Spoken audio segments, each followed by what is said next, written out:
Oke, kita lanjutkan hari ini ya, apologetika di dalam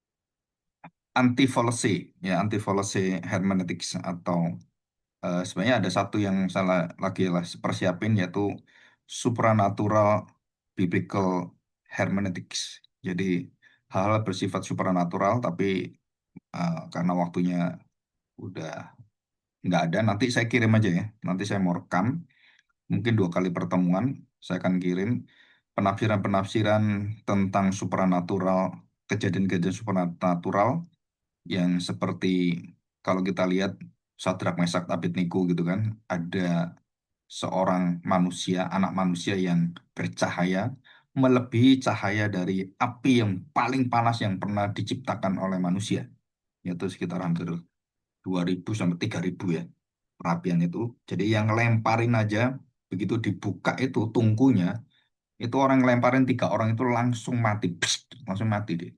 Jadi ini kan dilemparkan satu orang satu, ayo lempar, begitu buka lempar. Dua, waktu dia mau, ya istilahnya mungkin bukan lempar juga ya, diminta suruh berjalan gitu kan, atau dimasukkan gitu. Itu perbedaan suhu. Jadi ini kan ribuan, terus ini kan biasa kan, kira-kira ya daerah segitu ya mungkin 40 50 gitu lah sekitar. Itu begitu dibuka, itu seperti kekuatan bom sebenarnya. Bus gitu kan. Begitu dibuka itu apinya keluar dia. Nah, api yang keluar ini orang-orang yang nganter Sadrak Mesak Abednego yang mau ngelemparin dia itu langsung mati semua. Mati semua dia, kebakar semua. Sedangkan Sadrak Mesak Abednego nggak apa-apa. Ya, itu kan ajaibnya. Nah, itu ada pola penafsiran, metode penafsiran yang belum terungkapkan ya. Jadi nanti saya kalau sempat hari ini nanti saya akan bawakan eh, mungkin 1 2 contoh ya, yang berkaitan dengan kondisi dunia roh, ya dunia supranatural. Oke, kita hari ini belajar ayat-ayat dalam apologetika yang sering kali digunakan, ini khususnya di dalam gereja ya, yang disalah mengerti dan paling sering yang saya lihat. Ini saya kumpulkan beberapa ayat ya, yang dari pengalaman saya buat artikel dan juga beberapa yang saya buat apa ini seperti tulisan-tulisan untuk jemaat ya dalam pelayanan saya di gereja-gereja itu ya. Nah, kita lihat Yeremia pasal 29. Yeremia pasal 29 ayat yang ke-11. Nah, perhatikan baik-baik ya. Saya bacakan dari ayat 10. Sebab beginilah firman Tuhan, apabila telah genap 70 tahun, ini ya 70 tahun, bentar, ya 70 tahun dikatakan genap ya. Jadi dari hari pertama, tahun pertama, tahun ke-7 sampai 70 tahun. Nah itu Tuhan tetapkan 70 tahun, 70 tahun. Nggak bisa ditambah, nggak bisa dikurang. Dikatakan apabila genap 70 tahun bagi Babel, bukan bagi Israel ya, tapi bagi negara yang menawan dan yang menjajah istilah kita ya, yang menawan dan mengikat bangsa Israel namanya Raja Babel atau Kerajaan Babel, barulah aku memperhatikan kamu. Jadi kamu teriak apapun selama 70 tahun itu dosamu. Tuhan biarkan aja. Kenapa? Supaya ya istilahnya kalau kita ngomong orang Jawa itu kapok kamu. Gitu. Rasain lu orang zaman sekarang ya. Habis kamu tuh kurang ajar sekali. Maka Tuhan mendidik, menghajar, menggembleng bangsa Israel dengan cara ya bagi kita mungkin gak masuk akal atau tidak manusiawi gitu ya. Tapi itulah kenyataannya Tuhan. Adil sekali. Jadi Tuhan itu begitu luar biasa. Kenapa dia menghajar bangsa ini 70 tahun? Karena dia sangat mengasihi. Jadi menghajar bukan karena kebencian. Membuang bukan karena dia tidak suka. Tapi karena bangsa inilah yang sudah keras hati dan menolak Tuhan, melawan Tuhan, menyembah berhala dan mendirikan ilah-ilah dan meninggalkan Tuhan. Dan di situ Tuhan buang mereka. Aku akan menepati janjiku ya dari tahun awal sampai 70 tahun kepadamu akan kepadamu dengan apa? Dengan mengembalikan kamu ke tempat ini kembali, ke tempat semula. Ya, dikatakan 2 Tawarik pasal 36 21 dan juga Yeremia Rim, ya Yeremia, bukan Yeremia, bukan Yeremia pendeta itu. pasal 25 ayat 11, Daniel pasal 92. Dengan demikian, genaplah firman Tuhan yang diucapkan Yeremia, sampai tanah itu pulih dari akibat dilalaikannya tahun-tahun sabatnya. Dan ini berkenaan apa? Dengan hari sabat. Jadi selama 70 tahun, 52 kali 7, ya, 50 kali 7, 7 itu sekitar 250 hari sabat. Dilalaikan, jadi tidak diindahkan oleh mereka, dibuang, karena tanah itu tandus selama menjalani sabat, hingga genaplah 70 tahun. Ini juga ditulis Daniel, terus kemudian Yesaya, dan juga kita lihat hari ini kita baca ini. Ya. Ayat 11, nah ini. Sebab aku mengetahui, aku tahu, betul-betul bukan cuma tahu sebagai orang ngerti ya, tapi tahu segala-galanya. Rancangan-rancangan apa yang ada padaku mengenai kamu. Jadi kalau kamu seperti ini, aku sudah berikan rancangannya, aku sudah berikan rencana ketetapan jalan-jalan yang akan kamu lalui semuanya dalam dosa-dosamu. Demikianlah firman Tuhan, yaitu rancangan damai sejahtera. Wah, luar biasa nih. Saudara, kita merancang, menolak Tuhan, membelangi Tuhan, membenci Tuhan, meragukan Tuhan, membuang Tuhan gitu kan. Keras hati, keras kepala, dan kemudian kita menolak dan melarang Tuhan seperti Petrus, mengkhianati seperti Yudas, saudara. Itu diberi waktu 70 tahun. Untuk apa? Mau bertobat enggak? Kalau bertobat, nah itu Tuhan kembalikan semua. Dengan utuh dan jauh lebih mewah, bukan mewah, jauh lebih limpah, lebih diberkati dari waktu kamu keluar dari tanahmu sendiri. Dikatakan di sini. Apa itu rancangan? Rancangan damai sejahtera.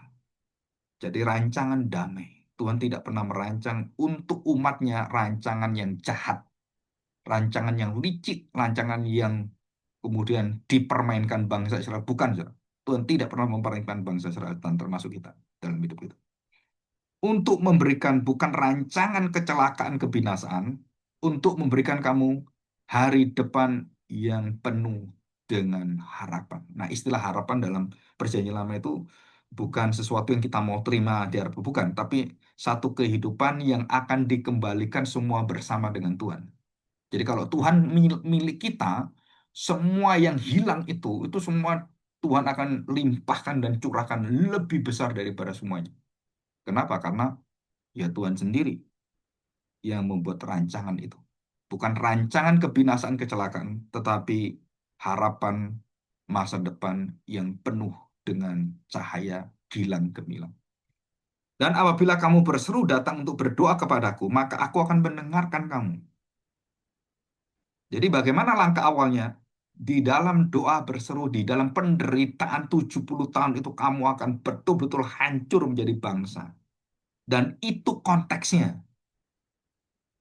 Jadi kalau kita melihat hamba Tuhan, wah Tuhan akan memberikan kamu rancangan damai sejahtera, bukan rancangan kecelakaan gitu kan. Nah, apa konsep yang salah dibawa oleh para hamba Tuhan, pendeta-pendeta, dan para penginjil atau pembicara-pembicara rohani ini di dalam gereja adalah out of context. Tidak pada konteksnya, diambil, dicomot, slippery note, dan juga cherry picking gitu ya. Atau juga yang ya asal perasaan yang sentimental itu diambil, dikhotbahkan, diterus jadi jaminan bagi siapa? Bagi orang-orang gereja yang dianggap seperti masa pembuangan.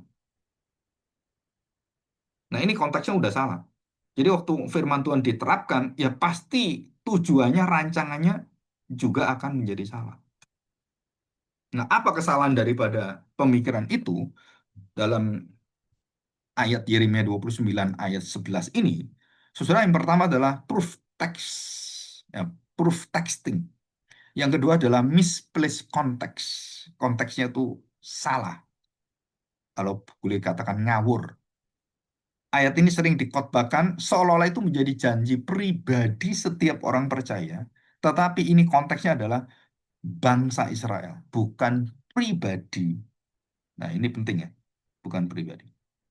Jadi orang-orang dipakai sebagai, wah, kamu akan dijamin oleh Tuhan pribadi lepas pribadi. Itu salah konteksnya. Dan kalau salah konteksnya, maka ayat itu kebenarannya tujuannya juga nyeleweng. Tidak benar. Jadi bukan setiap orang sukses, orang Kristen akan sukses. Kenapa? Karena Tuhan merancang kebaikan seperti terjadi pada masa pembuangan. Terus orang berpikir, wah kita akan diberkati.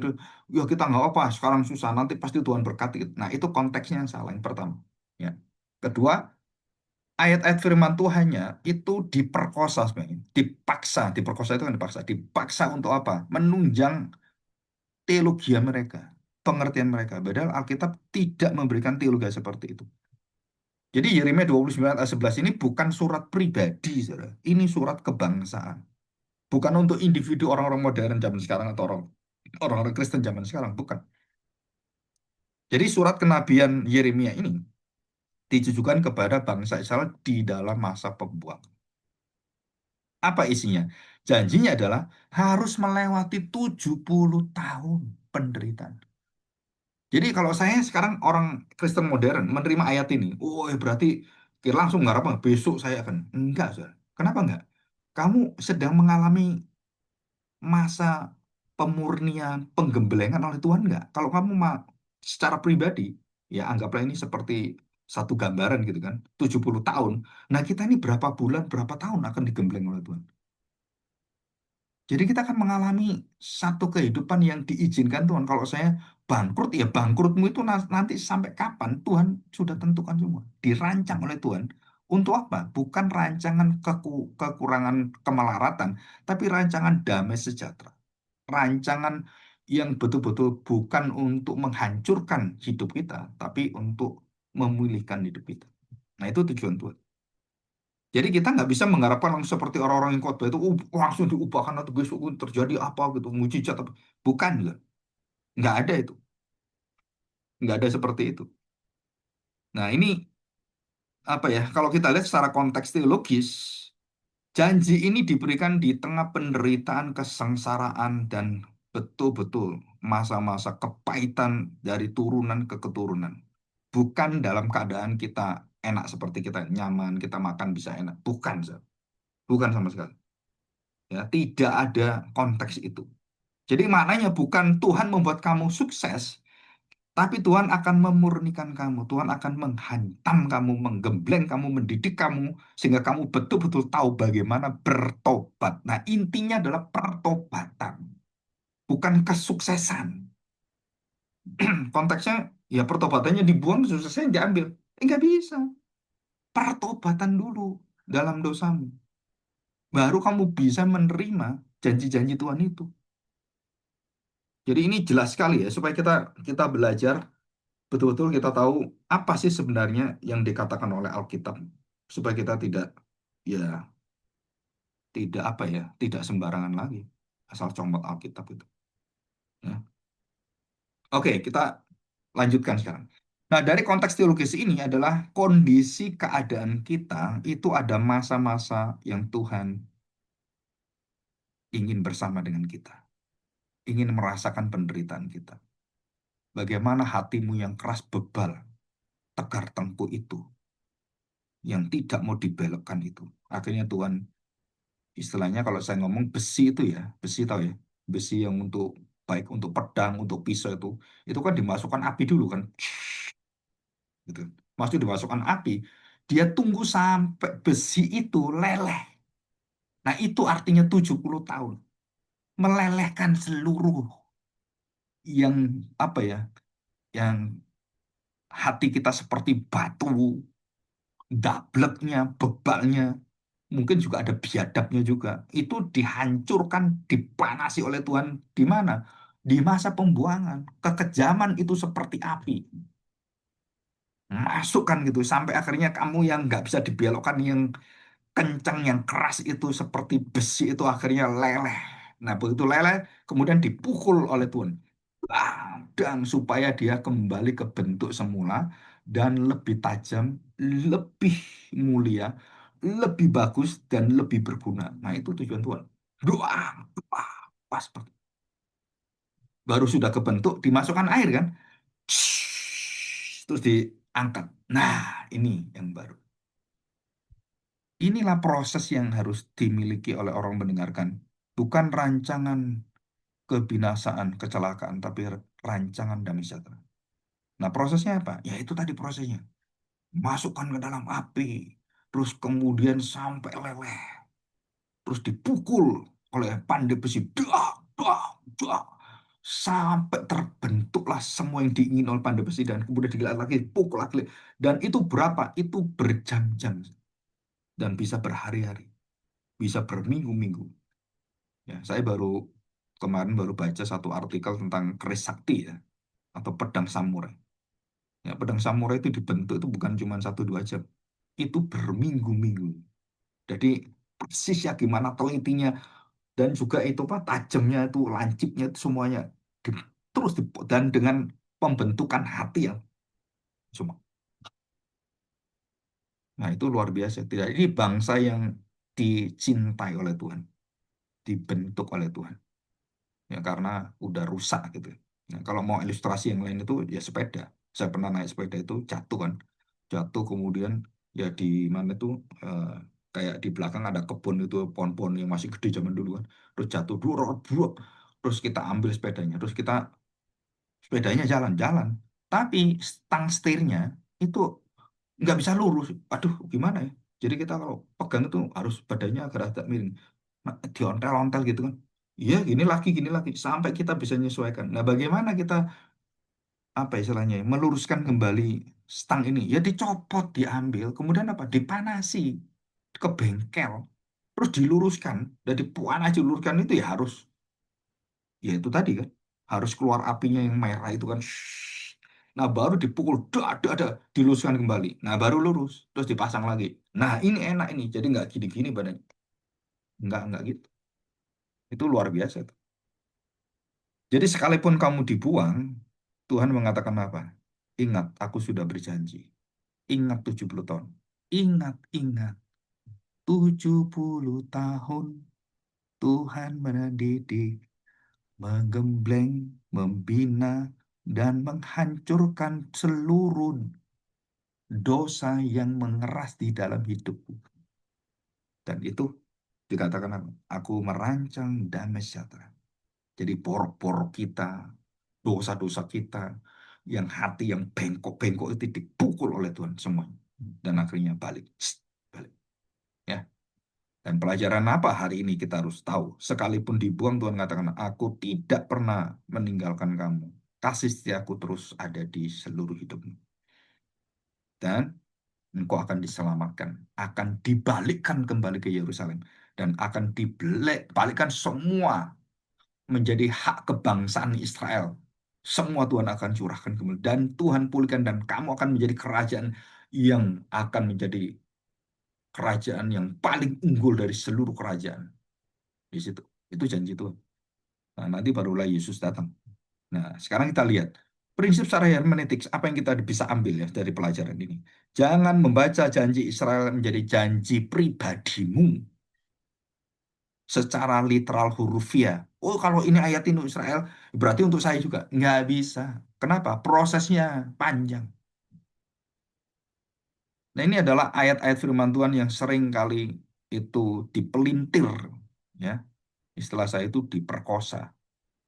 Sehingga tujuannya bukan pada konteksnya, bukan menyatakan pada kesetiaan Allah bagaimana bangsa ini ditebus karena dosanya, karena bajingannya, karena keras hatinya, dan waktu Tuhan Yesus datang sama persis. Ditolak, dibenci, dicaci maki, diludahi, ditempeleng, ditendang, terus kemudian saking bencinya dengan Tuhan, bencinya dengan Mesias, anak Allah itu, apa? Dibunuh, Saudara. Disiksa, dicambuk, kemudian dipaku, nah, udah sampai mati. Saudara, di dalam kisah para rasul dikatakan oleh Rasul Petrus dalam khotbah, ya, kisah pasal 2 dan pasal 4. Jangan pernah engkau berpikir bahwa engkau membunuh anak manusia, engkau tidak bertanggung jawab. Dan kamu akan dihakimi semuanya. Jika kamu tidak bertobat, matilah kamu semua. Mati semua. Yang tidak mengakui Tuhan Yesus, yang menghukum Tuhan Yesus. Baik itu tentara Romawi, baik itu tua-tua, mati semua dibinasakan Tuhan. Mereka tidak bertobat, berarti mati semua. Jadi jangan dipikir bangsa Israel pun bangsa pilihan semuanya pasti masuk surga. Enggak, saudara. Ahli Taurat orang Farisi itu orang Israel, udah buyut-buyutnya tuh tulang sumsumnya tuh udah Israel dia. Tapi menolak Mesias, nggak ada istimewanya Israel. Kenapa? Yang istimewa karena Kristus, bukan karena engkau bangsa Israel. Nah itu akhirnya dihancurkan. Wah itu mengerikan sekali. Jadi jangan sekali-sekali kamu menyamakan dirimu dengan bangsa Israel, apalagi secara pribadi. Itu adalah tipologi, teologi tipologi dan anti tipologi. Siapa ya? Yaitu kesetiaan Allah di dalam rencana penebusan Kristus. Bagi bukan hanya Israel, bagi seluruh bangsa yang baru di dalam tubuh dan darah Kristus. Nah, itulah Israel yang baru. Bait Allah yang baru. Nah, orang mengatakan, Pak, bangun bait Allah. Bait Allah itu di dalam diri kita ini, bait Allah. Oh, pembangunan bait Allah yang ketiga. Ah, itu udah konsepnya udah salah semua. Percaya nanti bait Allah. Ih, kamu itu sudah belajar 1 Korintus 6:9, terus kemudian bagaimana tubuh adalah bait Allah semuanya. Nah, Tuhan Yesus mengatakan, lihat ini semuanya, keagungan bait Allah. Aku robohkan semua dan tidak ada satu batu pun yang akan tersusun. Siapa yang ngomong? Ya Tuhan Yesus sendiri yang punya bait Allah, yang merancang bait Allah. Dia sendiri yang menghancurkan bait Allah manusia. Dan dia bangun bait Allah yang kekal. Yaitu apa? Ya tubuhnya. Nah, konsep-konsep seperti ini, jika itu salah, maka kita waktu mengajar itu salah semua. Tentang gereja, tentang apapun salah semua. Kenapa salah? Karena dasarnya, esensinya, secara ontologisnya, keberadaan Bait Allah itu salah pikiran, salah tempat. Kita pikir geografis, kita pikir bangunan, fisikal. Bukan, Bait Allah yang baru itu adalah Bait Allah yang kekal. Dan hanya bisa dibangun oleh anak manusia, anak Allah yang maha tinggi, yaitu Yesus. Ya, oke ya. Nah, kita masuk yang kedua sih. Kita lihat. Mintalah, maka kamu akan diberikan apapun kepadamu. Ya, ya kalau doa itu selalu ngajarinya seperti ini. Matius pasal 7 ayat yang 7. Nah, perhatikan ya. Hal pengabulan doa, ini khotbah di bukit. Mintalah, maka kamu akan diberikan kepadamu. Carilah, maka kamu akan mendapatkan. Ketoklah, maka pintu akan dibukakan bagimu. Karena setiap orang yang meminta, dikatakan di sini kan, menerima, dan setiap orang mencari mendapat, setiap orang mengetok, baginya pintu dibukakan. Adakah seorang daripadamu yang memberi batu kepadanya jika ia meminta roti? Nah, mungkin Tuhan tahu apa yang baik, yang dia merancang kebaikan dan damai sejahtera. Atau memberi ular jika ia meminta ikan. Minta ikan kasih ular. Ya nggak mungkin. Bapak yang licik jahat yang ini nggak punya peri keikanan atau peri kemanusiaan. Ya. Jadi jika kamu yang jahat ya, tahu memberi pemberian yang baik kepada anak-anakmu, apalagi Bapakmu yang di surga. Ia akan memberikan yang baik kepada mereka yang meminta kepadanya. Perhatikan kalimat ini. Ia akan memberikan yang baik. Nah, yang baik itu menurut siapa? Mereka yang meminta kepadanya. Jadi saya meminta kepada Tuhan dalam doa saya. Saya meminta apa? Bukan berdasarkan kebutuhan saya, keinginan saya, kemauan saya, tapi apa yang baik di hadapan Tuhan. Pasti akan diberikan semua. Jadi apa yang kita kejar yang baik di hadapan Tuhan, saya kejar, pasti akan kita dapatkan. Tapi kalau itu keinginan saya, kemauan saya, nafsu saya, saudara itu bukan. Jadi ini konteksnya di sini. Jadi apa kesalahan secara logisnya kalau kita lagi berdebat ya di dalam kehidupan kita berdialog itu.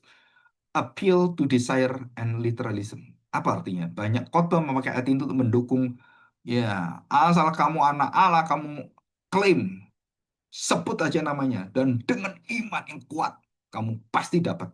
Saudara itu ajaran menyimpang. Nggak ada di dalam kitab itu kita bisa yakin penuh dengan kemampuan kita, keyakinan kita. Kita kemudian mengklaim Tuhan akan menuruti kita. Saudara, Tuhan itu bukan pembantumu. Tuhan bukan dukunmu.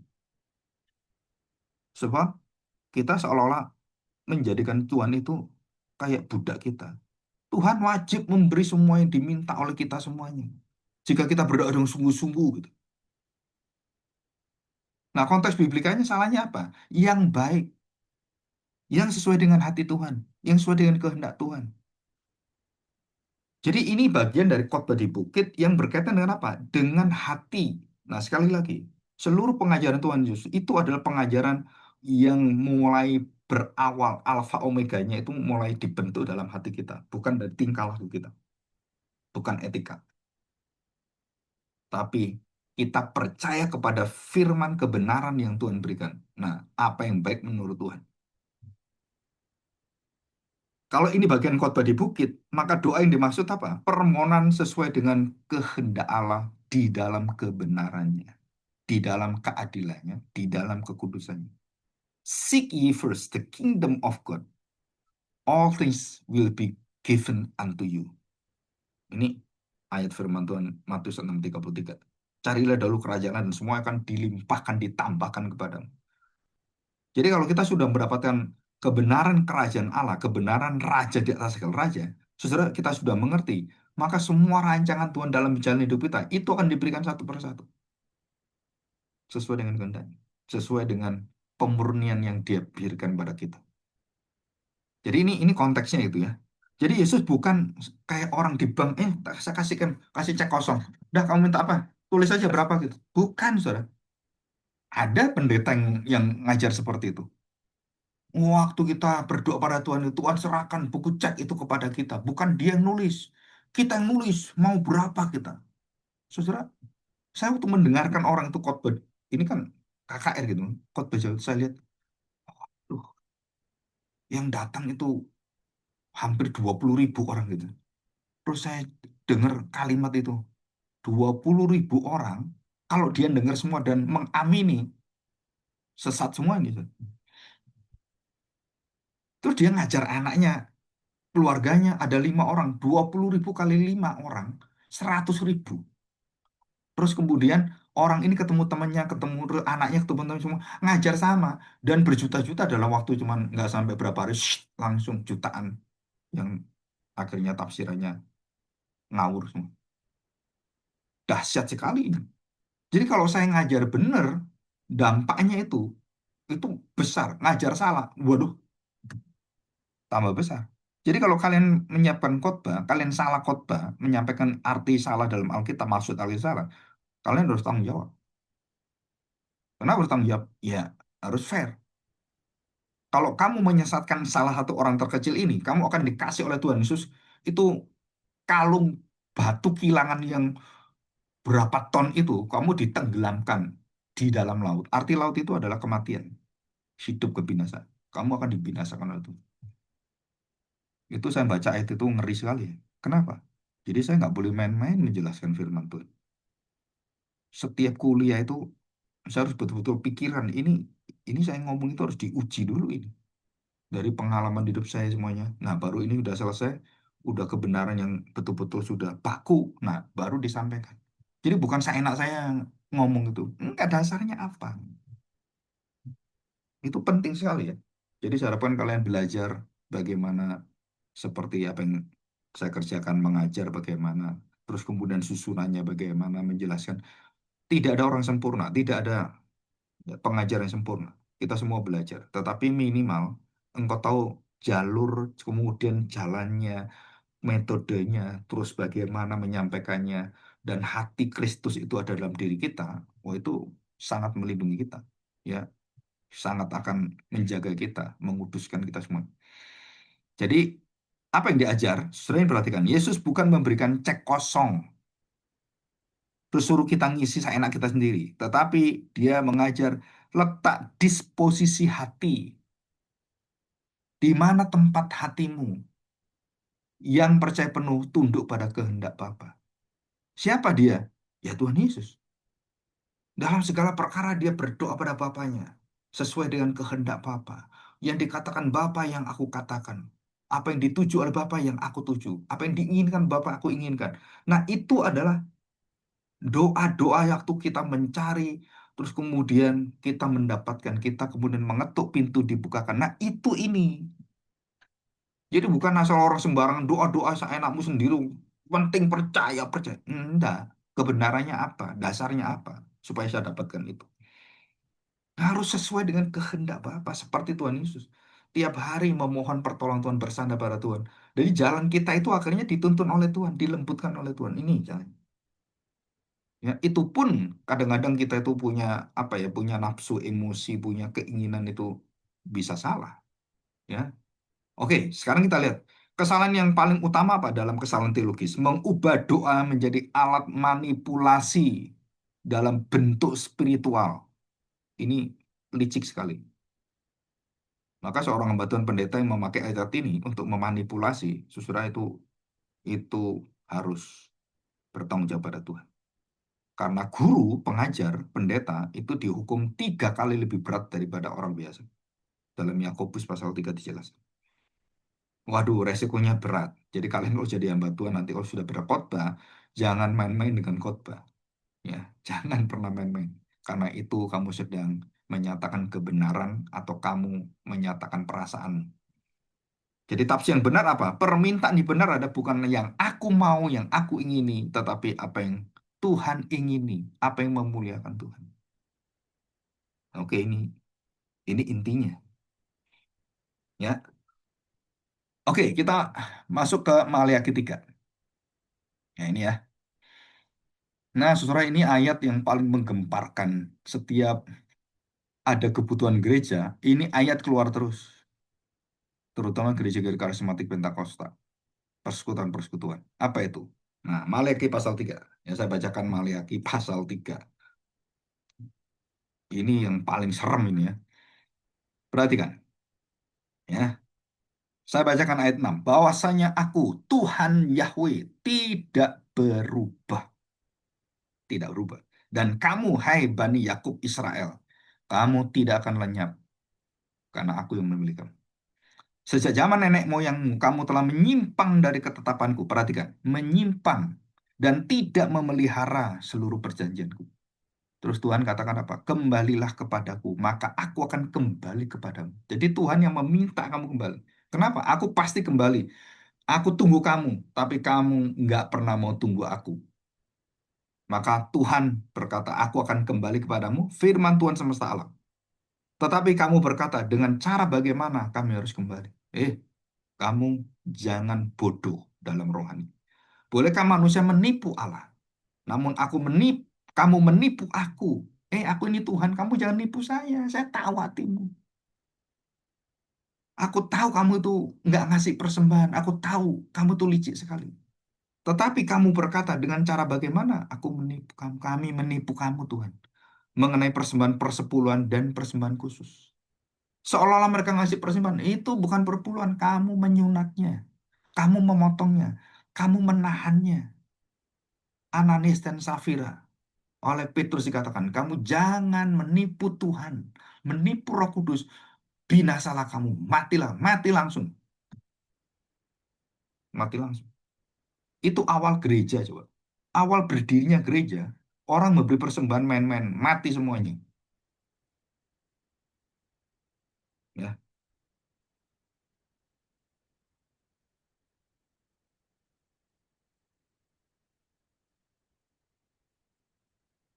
ya.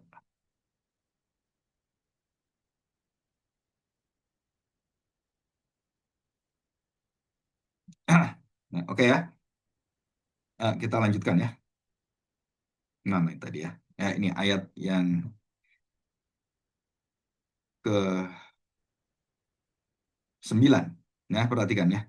Kamu telah kena kutuk, tetapi kamu masih menipu aku. Ya, kamu seluruh bangsa. Dikatakan kamu menipu aku. Ya, kamu seluruh bangsa. Saudara, ini satu perkataan yang sangat serem. Ya, oke ya. Oke. Nah, kita lihat sekarang, apa kesalahan daripada pemikiran ini? Nah, kalau kita berdebat tentang hal ini, saudara, yang pertama ada false cause and misapplication. False cause and misapplication. Nah, saudara, bahasa Inggris itu harus betul-betul, kalau belajar itu yang sungguh-sungguh gitu ya. Jadi ngomongnya jadi benar. Jadi tekanannya di mana, katanya berapa. False cause, misapplication. Nah, misapplication. Jangan misapplication. Saudara itu nggak tepat. Misapplication. Jadi ada tekanan di mana. Nah, kalau mau belajar itu di kamus Oxford ada semua, ada huruf linguistiknya ini. Nah, perhatikan, ayat ini sering dikotbahkan seolah-olah formula ekonomi rohani. Kita ini ekonomi kerajaan Allah. Kalau kamu kasih perpuluhan, satu jadi 10, 10 jadi 100, 100 jadi 1000. Saudara, kita jadi dukun, ya. Kita jadi seorang penjudi. Jadi pendeta-pendeta itu khotbah itu khotbah kayak ngajari orang jadi penjudi semua. Satu jadi 10, 10 jadi 100, 100 jadi 1000, 1000 jadi 1 juta gitu. Ayatnya di mana? Saudara? Ini di mana ayatnya gitu? Kalau perpuluhan itu bisa melipat-lipatkan kita itu di mana? Memang Tuhan karena aku kan singkapkan tingkapnya. Betul, saudara. Tingkat-tingkat langit itu bukan harta benda dunia ini. Uang bukan, saudara. Di surga langit nggak ada uang. Nggak ada mobil, nggak ada semua. Apa yang di langit itu? Kemurahan, damai sejahtera itu yang turun. Kita pikir, wah langit itu keluar itu emas yang itu pikirannya pendeta-pendeta itu yang pengajar-pengajar seperti itu kayak Nikodemus bodoh sekali. Aduh, kalau saya bicara ini kadang-kadang saya sakit hati ya, apalagi Roh Kudus gitu. Saya aja dengar sakit hati, apalagi Roh Kudus. Perhatikan baik, jika kamu memberi persepuluhan, Tuhan pasti melimpahkan berkat finansial. Nah ini pengajaran yang nggak bertanggung jawab. Sih. Jadi kalau nanti waktu kalian khotbah saya dengar, terus kalian khotbah ini, terus kalian sudah diajar, khotbah kalian nyeleweng, kalau turun pasti kamu bisa panggil. Kamu khotbah apa itu? Dari mana kamu belajar itu? Dari dukun siapa? Mbah siapa? Hah? Mbak Unyit gitu, Mbak Jarwo atau Mbak siapa? Ya, saudara, itu kamu kayak dukun kalau khotbah seperti itu. Konteksnya apa secara historis, secara kondisi keadaan itu? Maleakhi berbicara kepada imam, bukan jemaat, saudara. Jadi konteksnya udah salah ini. Pendeta itu khotbah kepada siapa? Jemaat. Kamu harus khotbah kepada siapa? Diri